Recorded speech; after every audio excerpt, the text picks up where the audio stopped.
¿Qué se necesita para pasar de operar una propiedad a más de 200 propiedades en distintas ciudades? ¿Cómo se construye una empresa que innova, escala y al mismo tiempo transforma una industria? En este episodio de Expo Host entrevistamos a una de las figuras más influyentes, Daniel Obregón, cofundador de AHEAD, una empresa que se encarga de operar distintos tipos de propiedades a nivel Colombia y además tiene su propia marca de apartahoteles, Anima by AHEAD.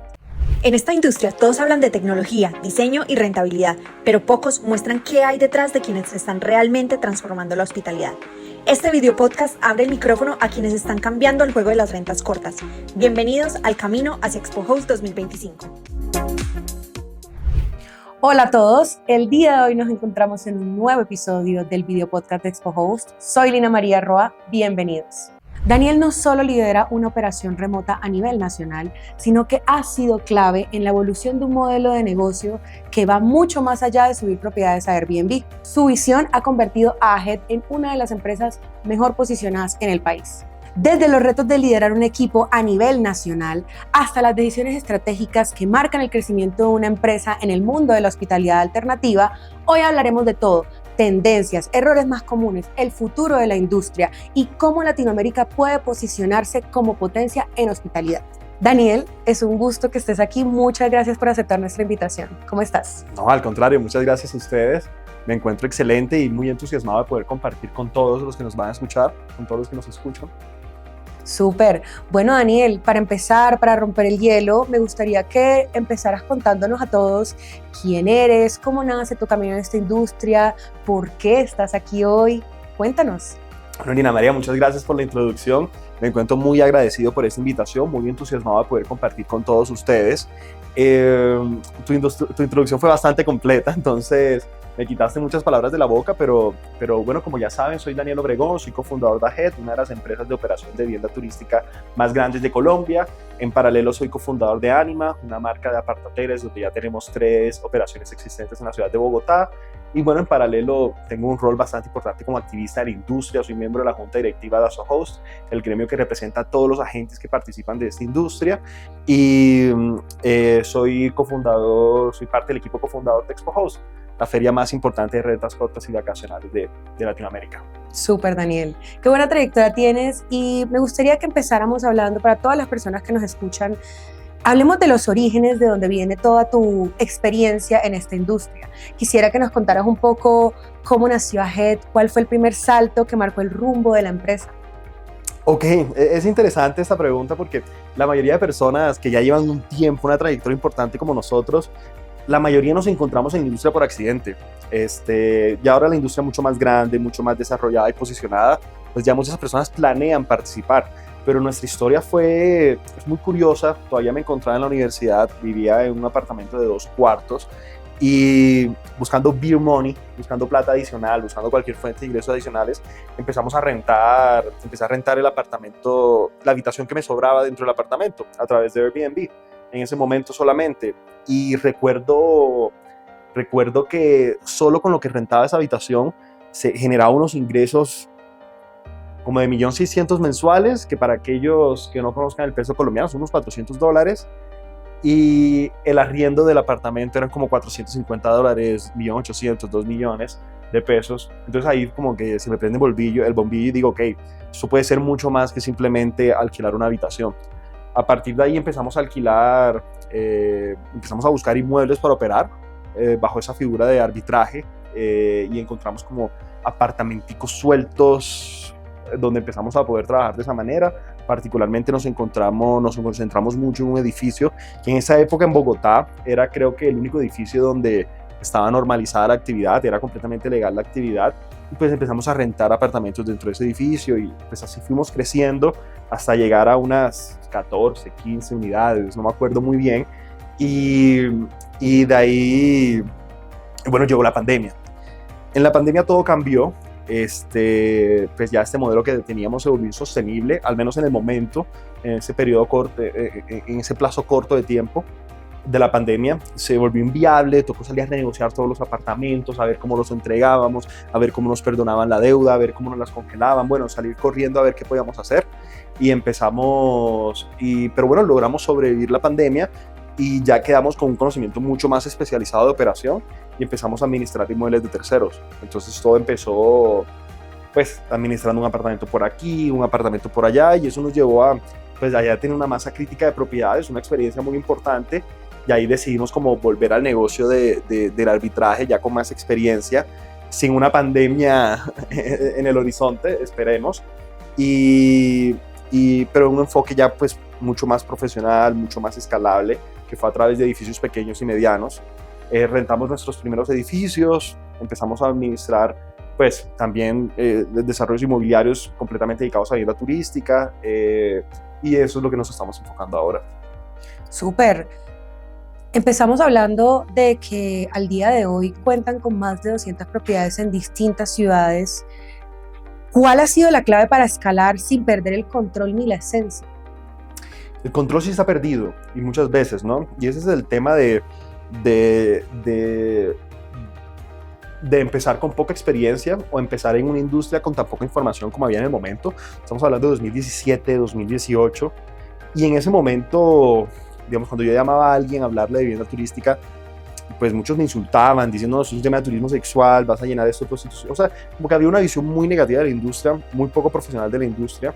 Entonces, y en ese momento también nosotros éramos poco profesionales. Entonces, el control lo perdemos muchas veces, y en el camino lo vamos retomando y vamos aprendiendo a estandarizar nuestros procesos.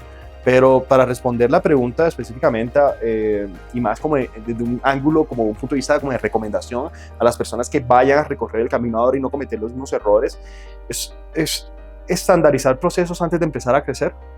No crecer y luego estandarizarlos, que tal vez fue el error que nosotros cometimos, pero entre más eficiente seas estandarizando tus procesos, más especializado seas en la actividad en sí, en la operación, más fácil va a ser poder escalar, ¿sí?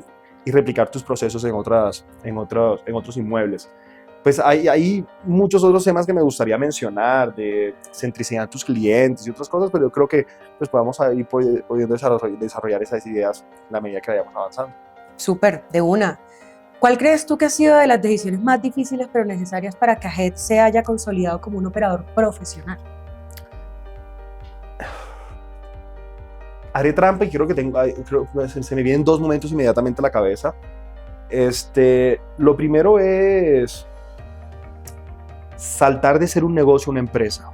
Como que esa barrera de formalidad inicial, como de pasar de simplemente tener un negocito donde recibamos unos ingresos a empezar a contratar gente, empezar a facturar, empezar a tener seguro de responsabilidad civil extracontractual, empezar a entender todas las normas que hay alrededor de ser una empresa legal en Colombia y además una operación de vivienda turística, porque la vivienda turística en sí tiene sus vicisitudes y sus requisitos, pero también hay que cumplirlos de ser una empresa normal, los requisitos que tenemos que cumplir en Colombia. Entonces, esa transición de tener un negocito, que en su momento era bastante rentable, a profesionalizarnos o a volvernos una empresa legal, pues inmediatamente es una presión adicional en tus márgenes, porque te das cuenta que no tenías una empresa sostenible, sino que te das cuenta que tenías un negocito al que le estabas sacando algo de ingresos.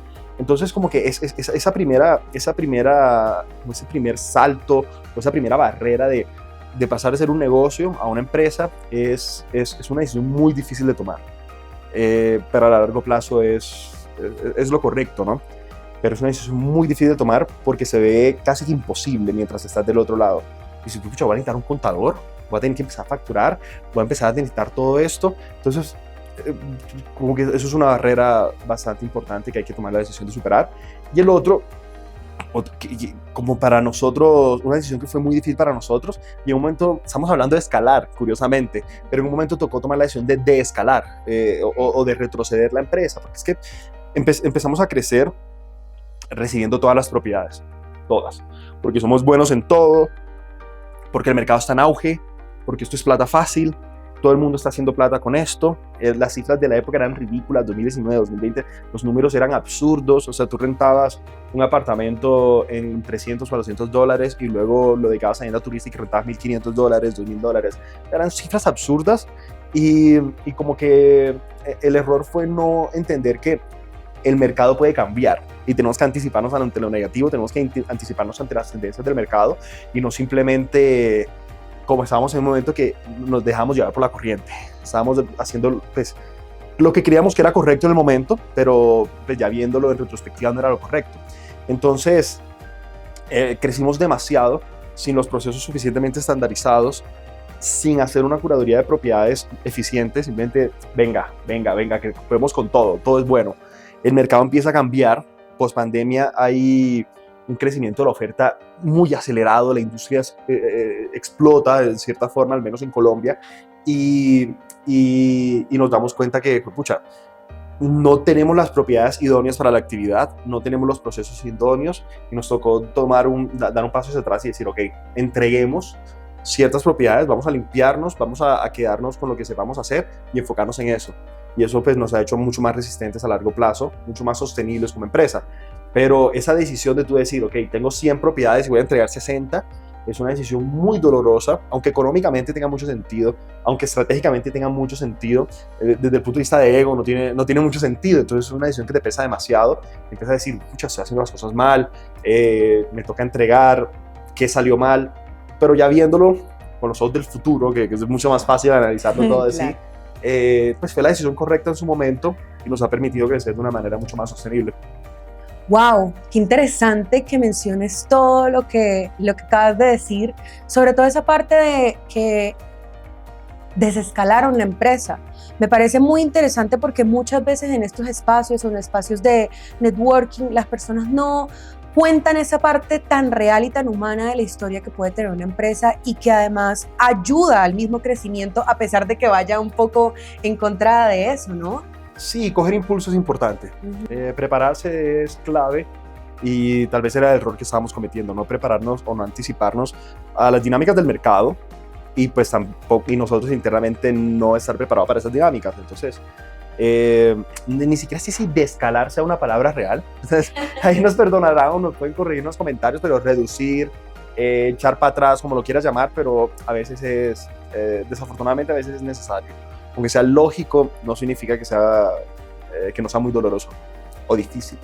Total. Me gustaría entonces, con todo lo que me has contado hasta el momento, que nos contaras cómo ha evolucionado tu visión del negocio desde que empezó Ajet hasta hoy. En general, no solo a nivel empresa, como individualmente, como nosotros como organización, sino como también dinámicas de la industria. La industria tiende a la consolidación y a la especialización.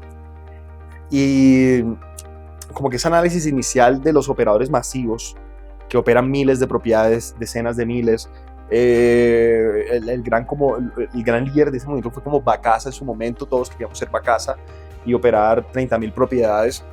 No necesariamente está mal por el número de propiedades, pero pues ya la industria tiene como otra visión versus lo que había en ese momento y es más de especializarnos en segmentos de mercados y ser expertos en cierto tipo de propiedades. Pero son operadores que son expertos en el lujo.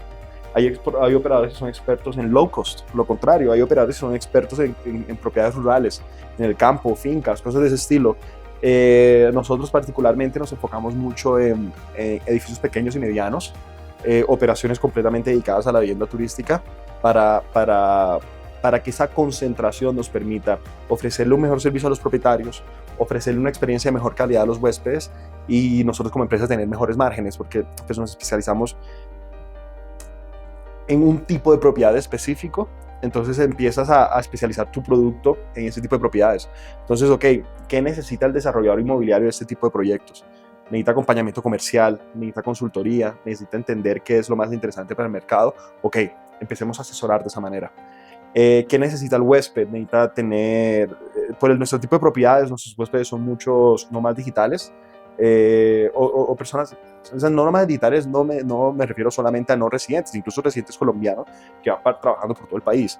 Y entonces, bueno, toca tener escritorio, un espacio dedicado de trabajo, toca tener internet de alta velocidad, entonces toca como que concentrarte en ese cliente y desmenuzarlo lo más que puedas para entender sus necesidades y poder estructurar proyectos con base en eso. Entonces como que unir esa necesidad, como esa demanda con la oferta, el tipo de proyectos que tenemos que empezamos a operar, pues esa coherencia es lo que se me hace como clave para escalar un negocio. Entonces enfocarnos mucho en un mercado específico. Eso lo estamos haciendo nosotros a nivel Ajet, pero es algo que recomiendo en general a todos los operadores. En teoría es posible ser experto en todo, pero es muy difícil. y necesitas una escala enorme.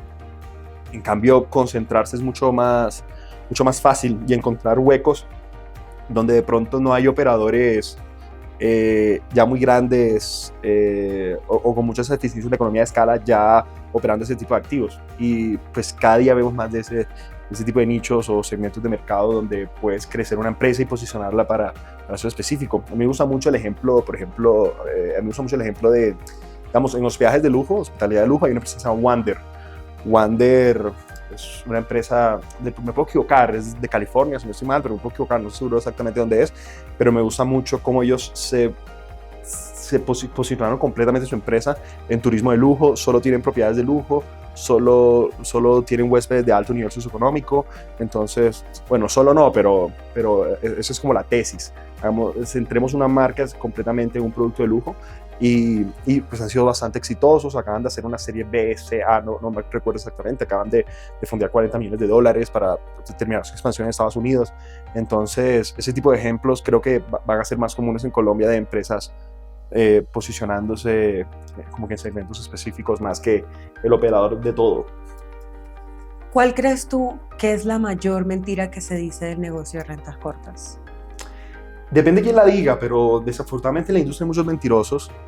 Pero para mí la más preocupante es desde la óptica de cualquiera que esté buscando captar inversión, lo que le dice a los inversionistas. Eso puede ser un desarrollador inmobiliario, un operador o cualquiera, y es el tema de hacer afirmaciones que son muy difíciles de comprobar. Entonces, yo puedo tomarle con, no sé, software de revenue management, yo puedo tomarle una foto al presente y yo medio puedo hacer conjeturas del futuro, pero predecir el futuro a ciencia cierta es muy difícil. Entonces, cuando un constructor me dice, no, puedes tener retornos o cualquiera, quitar la palabra constructor, o cualquiera me dice, no, puedes tener retornos del 3% mensual, 2% mensual, eso me preocupa bastante. Otra cosa es que te digan, la noche en el sector vale esto. Ok, eso es una cifra medible. La ocupación del sector promedio es esta. Ok, eso es una cifra medible. La ocupación de esto en el 2030 va a ser esta. Eso es súper difícil de predecir, pero lo que puedes decir es, ok, tenemos una foto del presente y con base en la tendencia que llevamos, para el 2030 tendremos esta ocupación y esta ADR, esta tarifa diaria. Ok, eso es perfectamente razonable. Lo que no me gusta es como cuando a ciencia cierta como que te dicen, te vas a ganar exactamente el 3% de rendimiento mensual o cosas de ese estilo, porque eso es muy difícil de predecir. Ahora, con base en la información que tenemos ahora mismo, proyectamos que puedes tener un retorno de tal porcentaje. Bueno, eso es razonable, siempre y cuando la metodología esté bien hecha. Pero la mentira en sí, que me frustra bastante, es cuando los análisis no tienen ninguna metodología y simplemente te dicen, esto va a ser así. ¿Y por qué? Porque yo lo digo. Porque yo quiero que sea así. Y tantas cosas pueden cambiar en el tiempo que, a ver, si alguien tuviese la habilidad de predecir el futuro, no trabajaría. ¿Sí? Entonces, y mucho menos te vendería la gallina de los huevos de oro porque sí. Entonces, es como que un análisis completo de lo que les recomiendo mucho a los inversionistas es hagan su propia investigación. Esta industria tiene una de las ventajas más grandes, creo que de cualquier industria, es la transparencia.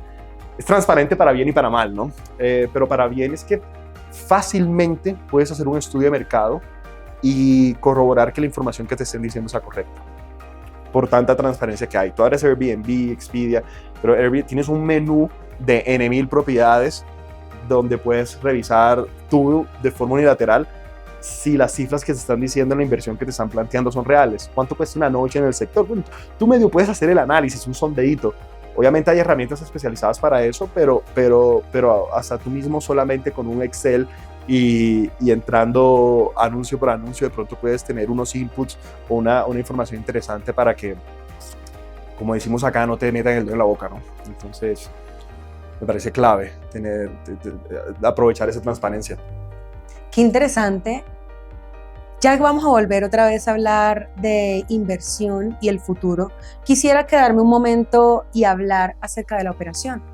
Detrás de cada anuncio, de cada propiedad exitosa, hay una estructura invisible. Tú incluso al inicio nos contabas que de pronto en Ageta al principio había falta de unos procesos claros, de una estandarización.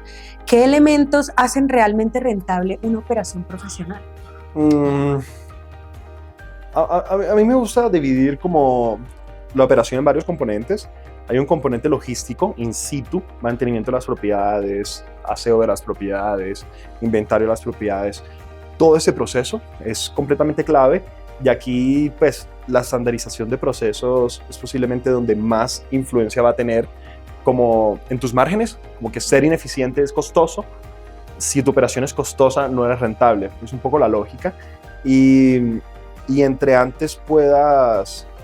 Y soy muy general con estandarizar tus procesos porque es muy relativo de cada tipo de operador. Entonces, por tu tipo de propiedades va a tener procesos completamente distintos. Si tienes una propiedad, no sé, de 1000 metros, por inventarme un ejemplo, de pronto el aseo no se puede hacer un día y el inventario no se puede hacer un día y vas a tener que tener otro tipo de procesos, posiblemente, o te toca tener un personal mucho más robusto y una capacidad operativa mucho más grande, pero finalmente el mensaje es el mismo, que tengas tus procesos muy claros en la parte logística para que las propiedades estén siempre en buen estado y puedas recibir buen feedback de los huéspedes, que finalmente es lo más medible que hay, las calificaciones de los huéspedes. Las operaciones son muy transparentes en eso. Si eres limpio, tienes buenas calificaciones de limpieza, ¿no? O sea, es bastante lineal la relación. Pero entonces esa estandarización de procesos se dice fácil, pero es un proceso, es algo muy difícil de establecer. Porque si tus propiedades en sí son muy heterogéneas, y ese es el reto de tener una empresa que opere todo, y es que estandarizar tus procesos va a ser muy difícil para todas tus propiedades, porque todas tus propiedades van a ser muy diferentes. Entonces es encontrar ese balance para poder estandarizarlo. Eso es de la óptica logística. Te puedes apalancar de tecnología, te puedes apalancar de conocimientos. Ahí, pues la hospitalidad, a pesar de que la vivienda turística sea relativamente nueva, la hospitalidad es eterna. Y pues hay bastante información disponible para que encuentres similitudes en tus procesos para poder organizar tus operaciones. De la parte comercial, y ya para mí es este análisis como de llevar huéspedes a la propiedad, ya que hay muchas formas de hacerlo, pues, obviamente las OTAs, las agencias de viaje online, Airbnb, Booking, Expedia, bla, bla, bla, Despegar, todos los distintos canales de comercialización que hay, pero también pues está como un segmento B2B, que también pues hay un componente de tecnología como un sistema de distribución global y todas esas cosas que te permiten conectarte con agencias, hay agremiaciones, hay pues ya directamente comunicarte con empresas, hay Booking, bueno, hay infinitas formas de llevar huéspedes a tu propiedad, pero ¿cómo puedes estandarizar la experiencia del huésped? Para que puedas cumplir uno con los requisitos legales que tengas en tu región. Aquí en Colombia con el huésped pues hay unos requisitos bastante claros, que tienes que asegurarlo, que tienes que hacer una tarjeta de registro de alojamiento, tienes que recopilar su información y subirlo al sistema de registro de extranjeros, si es un extranjero, si es un no residente, pero es cómo estructuras todo el proceso, toda la experiencia del huésped y todo lo que pueda suceder. Desde el momento en que te va a reservar o está buscando una propiedad, ¿sí? Cómo le llegas a ese huésped, hasta cómo te comunicas con él hasta el momento de su hospedaje y cómo te comunicas con él y resuelves problemas durante su hospedaje. Entonces, en la medida que puedas como unir todos esos eslabones como de toda la experiencia del huésped y automatizarlas o tener muy claros los procesos, la experiencia del huésped va a ser mejor y tu empresa va a ser más eficiente. Y lo último es como higiene financiera. Como que el negocio tiene retos específicos, como por ejemplo el tema de las divisas. Entonces como que esa parte financiera se vuelve muy importante porque tú puedes llegar a recibir todos tus ingresos en dólares, pero al propietario tienes que pagarle en pesos. Entonces, ese ejercicio de monetizar divisas, de encontrar la forma más eficiente de monetizarlas, de cómo contablemente lo manejas, es clave. Entonces, como que es otra parte importante de la operación. Es como que ese ejercicio financiero, esa higiene financiera que debes tener. Entonces, yo trato de enfocar esta respuesta a que trates de dividir, como que es una operación, dividirla en sus distintas partes y tratar de estandarizar cada una y pues que tengan coherencia entre ellas. Genial, me encanta todo lo que dices. Gracias. Empezaste diciendo al inicio de la conversación que tú tienes un rol de activismo en la industria y también durante todo lo que llevamos en este momento de la conversación dijiste que tienes relación con otros operadores, con inversionistas, con diversas personas del medio, ¿verdad? ¿Qué errores ves repetir constantemente en operadores e inversionistas? El error que cometemos todos y creo que todos hemos pasado por ahí, y ojalá los que vengan no lo cometan, es malos contratos y malas operaciones por tratar de crecer. Y cuando digo malos contratos y malas operaciones, eso puede tener muchas cosas. No eres bueno operando ese tipo de propiedades. Eso puede ser, es culpa tuya, no sabes operar ese tipo de propiedades. No sé, algo súper específico, no sé, nosotros no somos muy buenos en propiedades rurales, ¿ok? Entonces, pues no ser bueno en algo es costoso, entonces como que enfocarte en lo que eres bueno te puede hacer significativamente más eficiente. Hay otros temas y es, por ejemplo, no estás alineado, tus intereses no están alineados con los propietarios.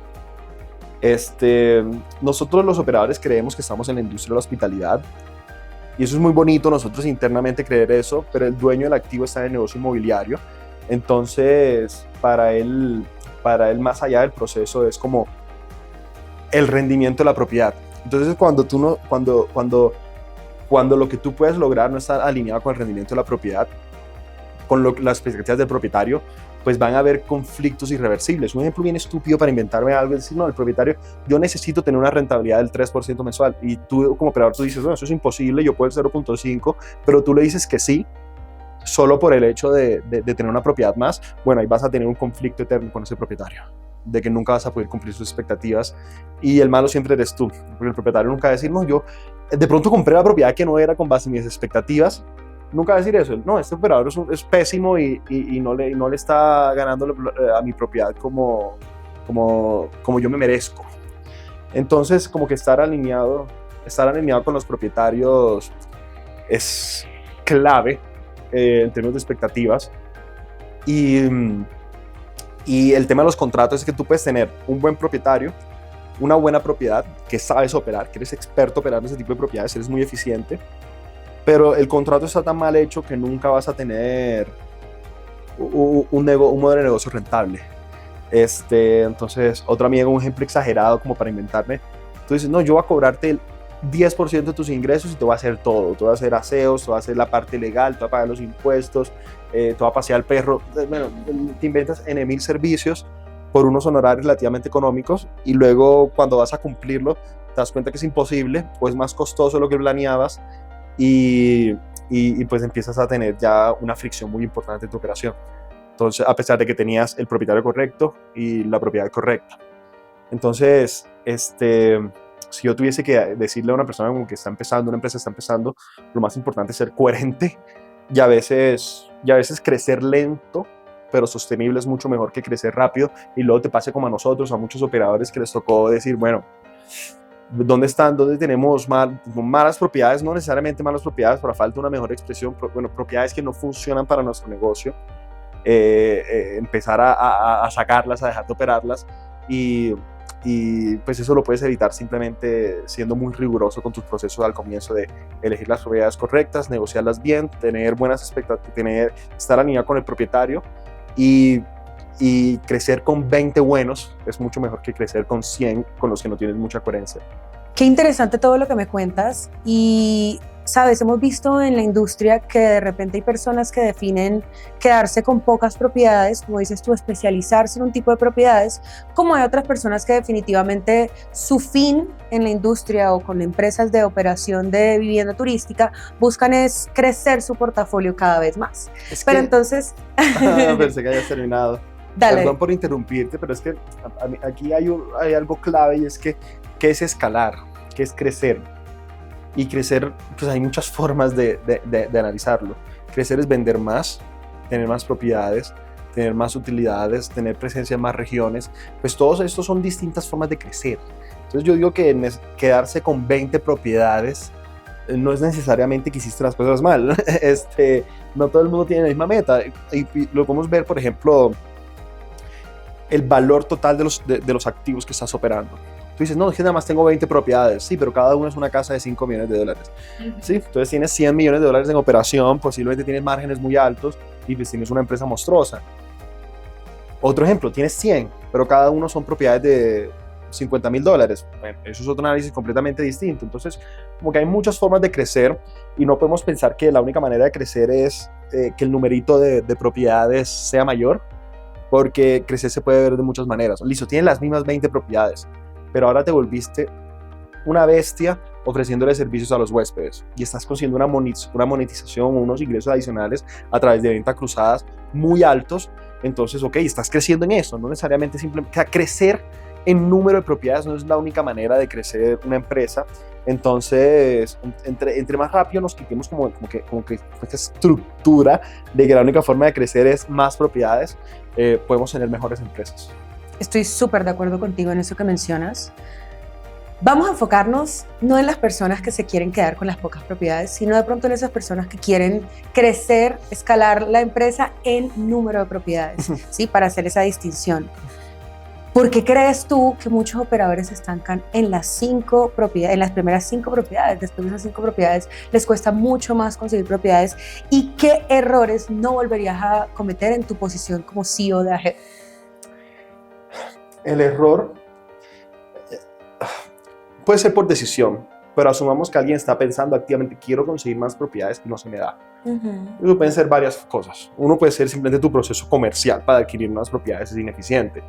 Entonces, o no eres bueno consiguiendo nuevas propiedades. Entonces, digamos, desde la óptica de AHEAD, nosotros como empresa, nosotros conseguimos más propiedades aliándonos con desarrolladores inmobiliarios que saliendo a buscar propietarios individualmente. Okay. Pero eso no es un análisis. Pues cada quien tiene que ver como cuál es su estrategia de desarrollo de negocios o cuál es su estrategia de growth, como cuál es su estrategia de captación de propiedades, porque puede ser que tu cuello de botella sea en eso, en que no llegas a nuevas propiedades para operar. Entonces puede ser que eres muy débil en mercado digital, puede ser que tu página web es muy débil, puede ser que en contactos estás muy débil, puede ser que no tienes, como que ya ahí depende mucho de tu estrategia de growth y cómo quieras enfocar su empresa, pero ahí puede haber un cuello de botella importante, es que simplemente no sepas cómo adquirir nuevos propietarios, nuevas propiedades. Y pues ya eso es otro podcast, o sea, ahí podríamos hablar decenas de horas solo sobre ese tema específico, pero hay muchas cosas en las que enfocarnos. Y por ejemplo, si yo tuviese que empezar otra vez y estuviese en esa misión de adquirir nuevas propiedades, yo trataría de especializarme lo más posible en un nicho, por ejemplo, y esto puede ser hasta un edificio en Cartagena en el sector de la zona norte. Bueno, comienzo con uno ahí y me vuelvo lo suficientemente experto en ese edificio que ningún otro operador conozca mejor ese edificio que yo. Soy el mejor amigo del administrador, soy el mejor amigo de los recepcionistas, soy el mejor amigo de todo el mundo. Entonces soy muy eficiente en ese edificio en específico. Entonces trato de crecer a partir de ahí. Entonces, muchas veces nos dejamos distraer de cantos de sirena. Es que, no sé, tienes una operación súper concentrada. Voy a hablar de Bogotá, digamos, súper concentrada en el sector de Chapinero en Bogotá. Y te ofrecen una propiedad muy buena en Chía. Y tú, de una, la tomas. Y tú replicas tu proceso de Chapinero, de enviar a tus camareras en taxi, o lo que sea que sean tus procesos, a Chía, y te das cuenta, ok, este negocio no era así. Entonces, por una propiedad que aparentemente era muy buena, pues te distrajiste te distraes de tu core de negocio y donde realmente tienes una oportunidad visible y palpable que conseguir nuevos clientes en ese segmento en el que eres experto va a ser mucho más fácil. Entonces te estás dejando distraer por casos de sirena, y eso a todos nos ha pasado.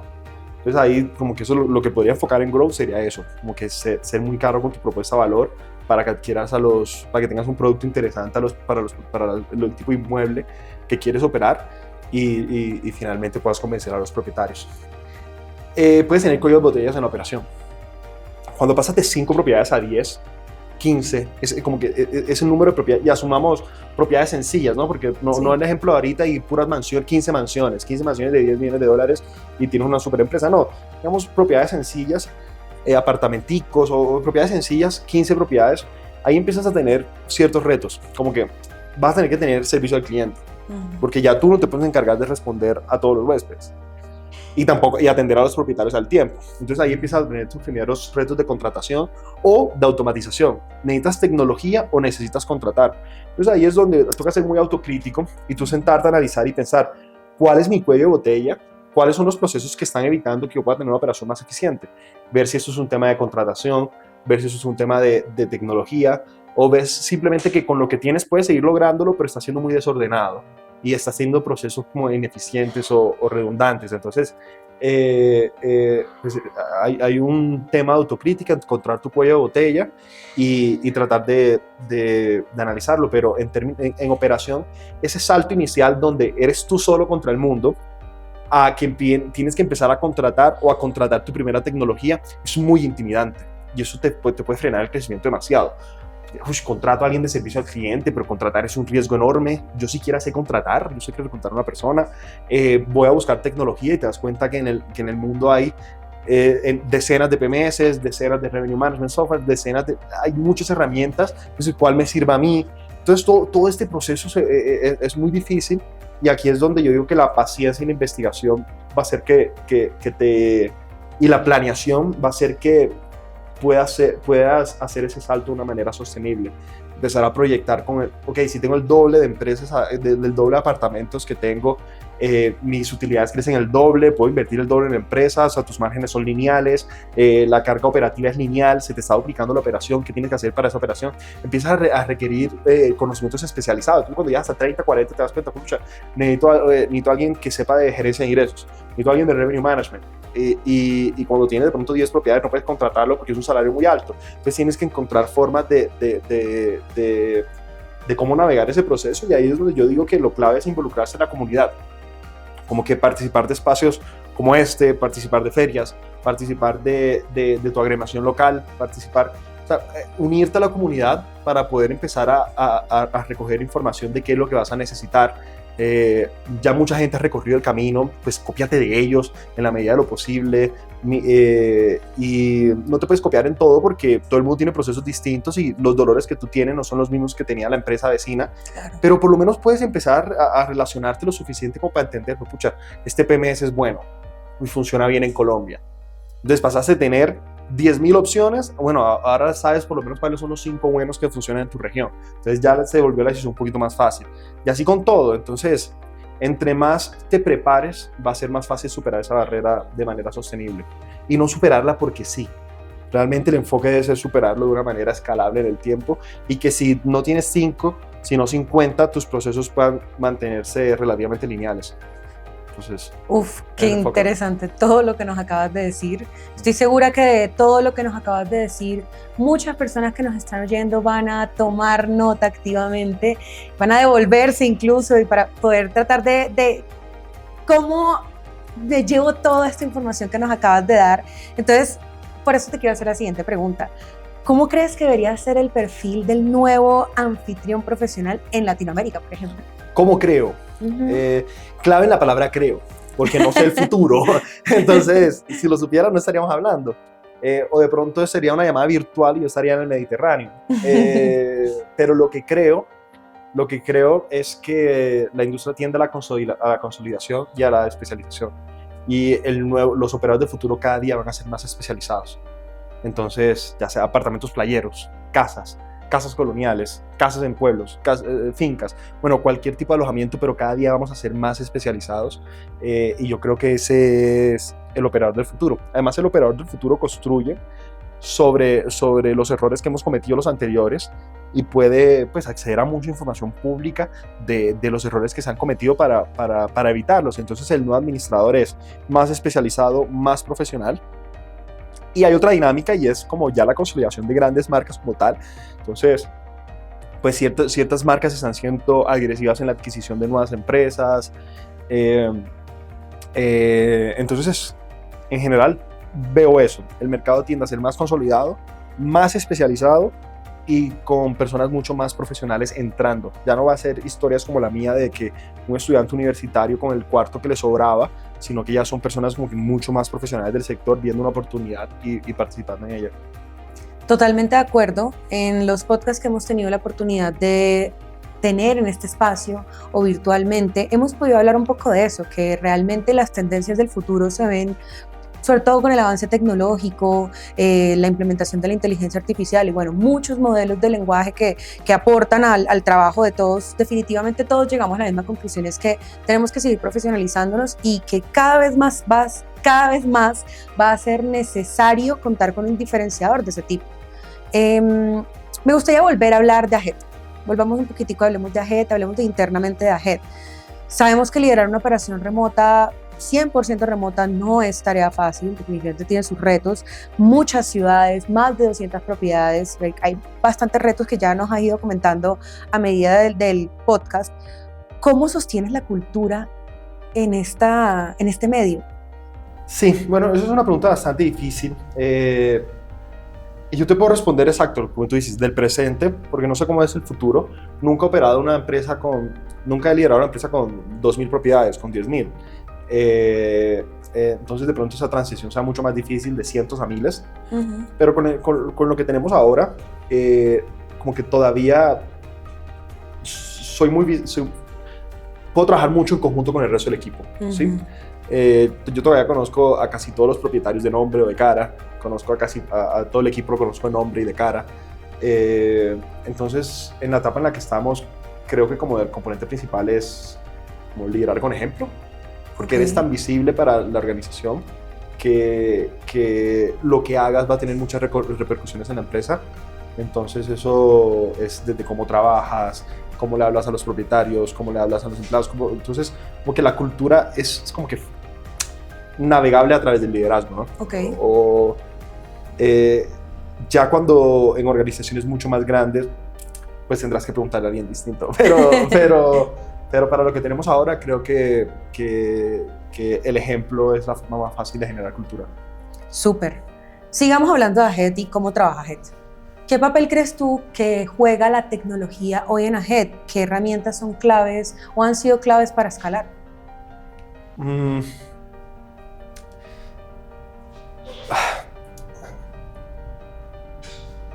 Ahora mismo estamos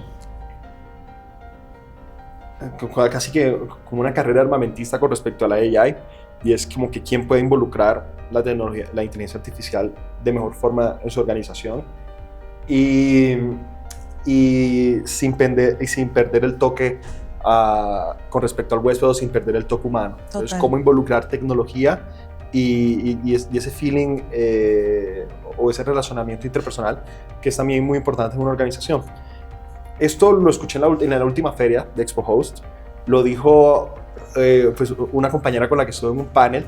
Ahora mismo no me acuerdo su nombre, pero si ella lo escucha, va a ser, el crédito es para ella, porque le escuché la expresión por primera vez a ella, y era como high tech, high touch, y realmente eso como que me abrió bastante la mente en cómo debemos enfocar la organización, que alta tecnología y alto involucramiento humano. Creo que ese balance es como el centro de nuestra filosofía del involucramiento de la tecnología dentro de la organización. Ya para responder la pregunta de una manera más puntual, ¿qué tecnología necesitas? Depende mucho del proceso, pero yo les puedo decir, digamos, qué tecnología utilizamos en AHEAD.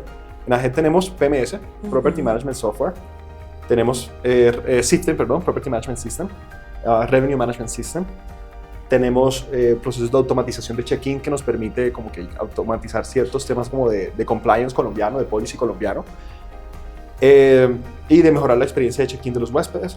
Tenemos pues software contable, ERP, desde la óptica de la empresa. Y ahora estamos empezando a involucrar tecnología ya enfocada en la operación como tal. Entonces ese es como nuestro stack tecnológico. Aquí no digo nombres, no es porque como que no quiera decirlo, de hecho en otros espacios sí lo menciono sin problema, pero es porque no quiero que simplemente alguien diga, voy a coger exactamente esa misma tecnología y aplicarla acá, porque eso es insostenible y es muchas veces una mala decisión. Okay. Lo más importante que yo creo dentro de tu stack tecnológico es que haya coherencia entre la tecnología que utilices, y entre más alineados estén y como que menos procesos análogos tengas que hacer dentro de tu misma tecnología, mejor. ¿A qué me refiero con esto?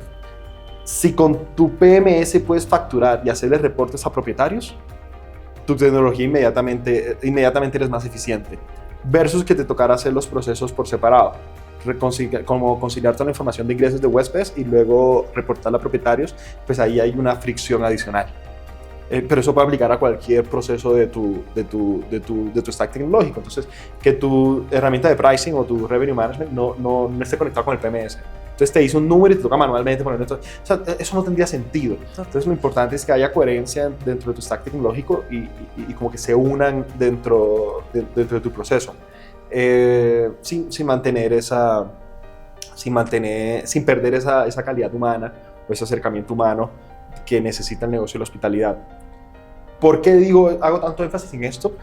Y es que ahora el gran boom, porque una de las formas más fáciles de aplicar la inteligencia artificial que vemos a día de hoy es con los modelos de lenguaje. Entonces, entras a ChatGPT o Gemini o cualquiera, y tú por fin crees que estás hablando con un humano. Ok, y eso en la industria de hospitalidad es muy poderoso. ¿Y cómo puedes aplicar, cómo puedes replicar esa automatización dentro de tu servicio al cliente, pero que además el servicio al cliente no sea simplemente completamente estandarizado, sino que pues hay una experiencia humana o de hospitalidad al momento de atender un huésped? Y eso pues son los temas que estamos navegando actualmente, ¿no? Pero la tendencia es a seguir implementando nueva tecnología dentro de la organización y la industria en general. Qué interesante lo que mencionas. Y sobre todo en la parte en la que has hablado ya en dos momentos de la inteligencia artificial. Primero, de que hay ahora mismo una especie de carrera, y luego de cómo aplicar la inteligencia artificial en una empresa sin que pierda ese toque humano, ¿verdad? Quiero preguntarte algo con respecto a la inteligencia artificial en ese orden de ideas. ¿Tú crees que la inteligencia artificial va a transformar cómo gestionamos las rentas cortas en los próximos años? Sí, no solo las rentas cortas, el mundo. A ver, de pronto no voy a hablar del mundo porque no soy para nada lo suficientemente experto en inteligencia artificial como para hacer afirmaciones, pero en la hospitalidad es como relativamente fácil ver dónde van a haber los próximos avances. En temas de interpretación de datos. Entonces, tus reportes a propietarios, tus reportes internos, como de Revenue Management, cada vez van a ser más eficientes gracias a la inteligencia artificial. Tu servicio al cliente cada vez va a ser más escalable gracias a la inteligencia artificial. Entonces, como que esas son como aplicaciones obvias que se nos vienen inmediatamente a la cabeza cuando pensamos en hospitalidad o vivienda turística e inteligencia artificial, pero no creo que me dé la creatividad para analizar todas las innovaciones que se van a venir en el futuro próximo. Entonces sí, la inteligencia artificial va a cambiar completamente la industria. Genial. Cambiemos de tema, hablemos de mercados, de tendencias, de la visión al futuro. Últimamente estamos viendo un auge tanto en edificios diseñados 100% para vivienda turística o renta corta, como modelos alternativos en zonas rurales, llamados tiny houses, alejados de la ciudad, otro tipo de turismo. ¿Cómo ves la evolución de estas tendencias y hasta dónde crees que se dirige el mercado en los próximos 5 años? Bueno, estas tendencias son apenas lógicas. Y es lo que hablamos ahorita de la especialización. Ese análisis de una copropiedad que históricamente fue residencial, que sus amenidades son residenciales, que el diseño de los apartamentos son residenciales, darle la connotación de turismo o darle la vocación de turismo, de vivienda turística, funcionaba antes. En la etapa en la que estamos ahora, pues, en la que cada vez hay más competencia, ya llega el análisis de cómo desarrollo el activo idóneo para la actividad de viviendas turísticas, teniendo en cuenta el mercado en el que estoy. Entonces, ¿por qué es clave el análisis dentro del mercado, ese análisis hiperlocal o atomizado? Porque si me preguntas en Cartagena, en zona norte, o en Cartagena cerca al centro histórico, las necesidades de los huéspedes que viajan a ese sector son completamente distintos que si hacemos análisis en Bogotá. Entonces, precisamente por esa lógica, cada día los alojamientos van a ser más especializados para atender la demanda que se encuentra en ese sector. Entonces esa tendencia es lógica, vino para quedarse, y ahí el análisis que se hace es, ok, todos tenemos acceso a la misma información ahora mismo. ¿Sí? Todos podemos ver nuestro Revenue Management System y ver cuáles son las oportunidades de mercado que nos están aprovechando.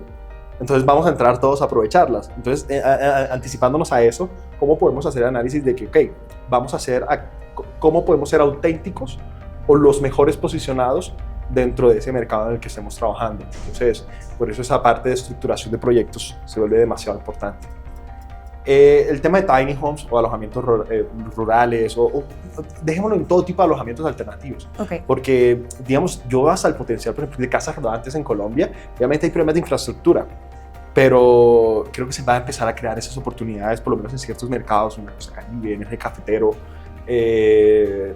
También pasa con las van que reconvierten a viviendas independientes, sí. Como a viviendas, pero cualquier tipo de alojamiento alternativo son muy lógicos, uno desde el punto de vista de negocio, y es porque desde el punto de vista de negocio tienes muy poca competencia, entonces ahí tienes una oportunidad. No siempre poca competencia es una oportunidad, pero en este caso sí lo considero una oportunidad. No hay un operador lo suficientemente grande para monopolizar todo el mercado. O sea, no lo logró, o sea, no lo han logrado empresas con muchísimo capital, no lo han podido lograr. y eso queda espacio como que operadores locales de lanzar sus productos nichos, que además los huéspedes están buscando ese tipo de experiencias auténticas. Entonces se une una oportunidad y es que se crea esta oportunidad de que los grandes operadores no pueden llegar a eso, no son buenos en eso, entonces abre el espacio para nuevos operadores, pero además los huéspedes lo están pidiendo. Hay mucha demanda por alojamientos alternativos, auténticos, y también creo que es una tendencia que llegó que vino para quedarse, y cada vez vamos a ver alojamientos más especializados, alojamientos más únicos y cada vez más creativos. Como cuestión de entrar como a Airbnb y ver los alojamientos especializados que uno encuentra de absolutamente cualquier tipo, la casa de la Barbie o lo que sea. Creo que es una tendencia clara y que se va a mantener a largo plazo en el mercado. Y otra cosa, ser único no te hace bueno, ¿no? O sea, no es simplemente hacer algo único, es hacer algo único que sea atractivo y que el huésped perciba un alto valor. Esa es como la dificultad de navegar este tipo de oportunidades. Porque el primero que llega también puede ser el primero que recibe los flechazos, ¿no? Entonces, pues no es simplemente hacer algo único por el hecho de hacer algo único. Genial. Me encanta todo lo que dices. Voy a cambiarte un poco el tema. Empezaste contándonos que eras uno de los cofundadores de Expo Host y miembro de la junta directiva de Host. ¿Por qué crees que era urgente crear este tipo de espacios y gremios en la región? Mira, el reto más grande que tiene la industria ahora mismo es de profesionalismo. La industria todavía sigue siendo muy informal y eso nos hace insostenibles a largo plazo, tanto en el servicio de alta calidad que queremos ofrecerle a los huéspedes como a cualquier persona que invierta dentro de la industria. Además de cómo ser un neto positivo para la sociedad. Entonces, la pregunta que nos tenemos que hacer todos en la vivienda turística como operadores o cualquier tipo de agente dentro de la industria, tecnología, operadores, desarrollador inmobiliario, inversionista, cualquiera, es cómo somos un neto positivo para la sociedad. Cómo en vez de ser vistos como algo negativo muchas veces, nos vemos como un agente positivo para la sociedad que agrega valor, que por supuesto aporta a la economía, pero además aporta como a ese intercambio cultural y a lo importante que es el turismo en términos más allá de lo económico, que no es poca cosa. Entonces, cuando empiezas a hacerte esa pregunta, te das cuenta que el camino más fácil o el camino de menor resistencia es la profesionalización. Tenemos que ser mejores como operadores, mejores como desarrolladores, mejores como prestadores de servicios tecnológicos, mejores como agente en la industria, para precisamente tener como que esa armonía dentro de la comunidad y ser un neto positivo dentro de la sociedad. Y entonces eso lleva a la siguiente pregunta. Ok, ¿cómo nos profesionalizamos? Entonces por eso pienso que ferias, aquí estamos hablando de Expo Host, pero cualquier tipo de feria donde una agentes de la industria, donde podamos socializarnos entre nosotros esas grandes preguntas: cómo crecer de forma profesional, cómo ser profesional, qué es ser profesional, cómo ser mejores, son espacios clave para el desarrollo del negocio, de la industria y el desarrollo del país. Y la agremiación tiene el mismo enfoque que Expo Host en ese sentido. Cómo nos unimos los distintos agentes, dialogamos, intercambiamos información y nos hacemos mejores. Pero con un componente adicional, y es de representación, donde tú no quieres que las decisiones que se tomen de una industria que te afecte no tengan intermediación o mediación de un ente profesional que conozca el tema. Y ahí es donde una agremiación fuerte es importante, y es que podamos participar del diálogo, podamos participar de las distintas conversaciones que hay alrededor de la industria, dar nuestro input para que las decisiones que se tomen sean más sostenibles a largo plazo. No podría estar más de acuerdo contigo, la verdad. Y con todo lo que me mencionas, entonces quisiera entender cómo es el panorama de regulación y profesionalización de la vivienda turística en Colombia y en Latinoamérica. En Colombia lo tengo muy claro. En Colombia el reto que tenemos actualmente no es tanto de regulación. Ya existe una regulación al respecto, ya hay una separación entre operadores informales y operadores legales. El reto que tenemos acá es de, venga, ¿cómo traemos a todos estos informales para que estén del lado de la formalidad? O sea, ¿qué incentivos creamos? ¿Qué programas educativos creamos? ¿Qué espacios de profesionalización creamos? Todo para atraer a esa masa crítica de operadores informales que hay.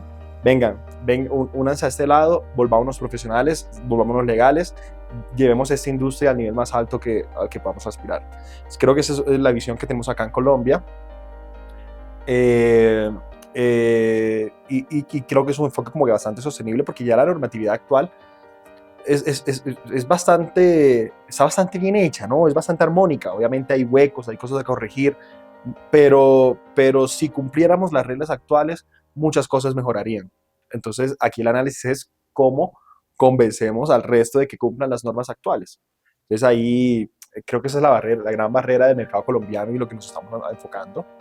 Y realmente es una de mis pasiones como miembro de esta industria. Es como que, venga, jale, traigámonos todos hacia arriba, todos volvámonos profesionales, que creo que es algo supremamente importante. Desde el punto de vista de Latinoamérica, y aquí pues ya hay retos de que pues cuando hablamos de Latinoamérica, ok, pues nos metemos todos aquí como en este mismo continente. La realidad es que país a país, todos los países tienen unas reglas del juego distintos, problemas distintos, retos distintos que tienen que entrar a navegar. Y pues aquí la invitación es que a todas las personas que nos vean, todas las personas que participen de la industria, participen con su comunidad local. Si tú participas con tu comunidad local, te vas a enterar de los problemas que está enfrentando y te vas a poder unir a proponer soluciones y a ejecutar esas soluciones para hacer la industria sostenible.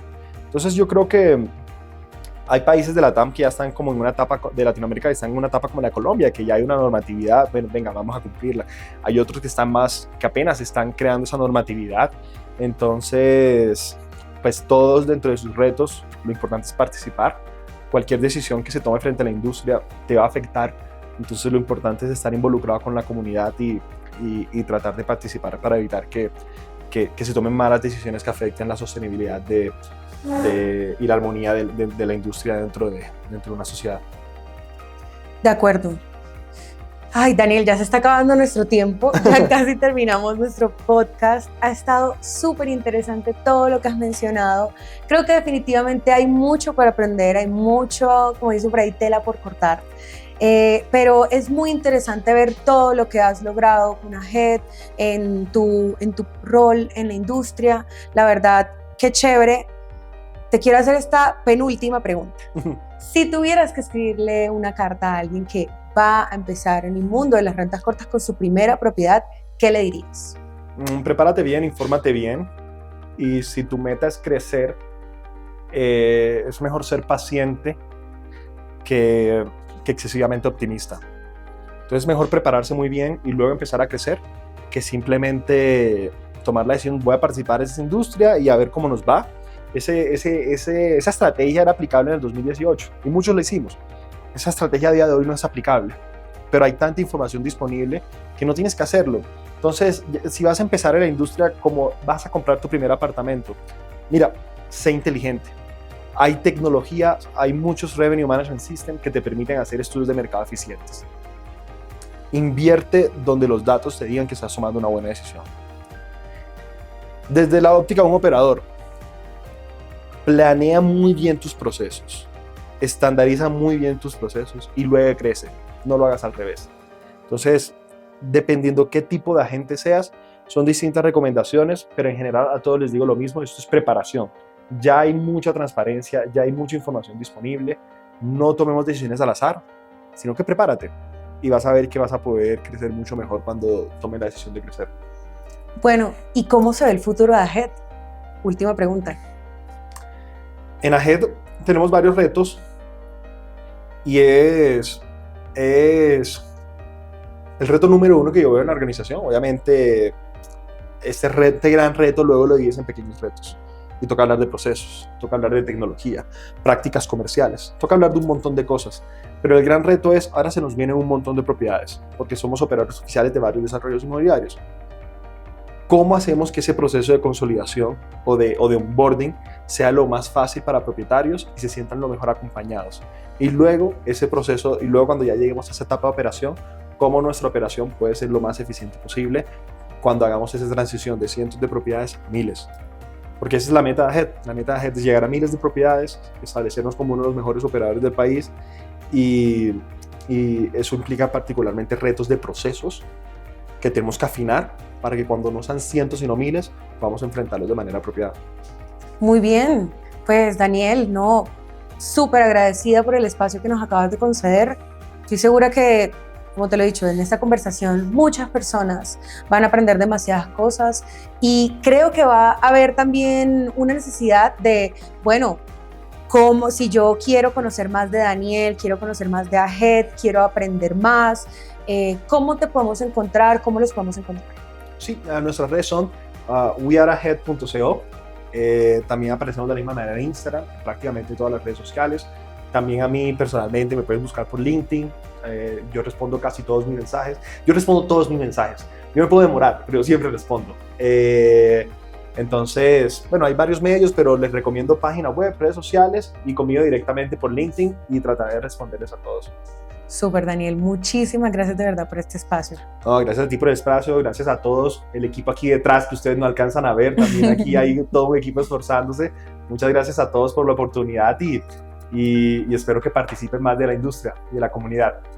Y si definitivamente no nos quedó claro, no le quiero escribir a Daniel, no quiero que se demore en contestarme, no quiero meterme en redes sociales, página web, nada de eso, lo pueden encontrar el 16 y 17 de octubre en Medellín, Plaza Mayor, donde se realizará la tercera edición de Expo Host 2025. Allá los esperamos. En esta industria todos hablan de tecnología, diseño y rentabilidad, pero pocos muestran qué hay detrás de quienes están realmente transformando la hospitalidad. Este video podcast abre el micrófono a quienes están cambiando el juego de las rentas cortas. Bienvenidos al camino hacia Expo Host 2025.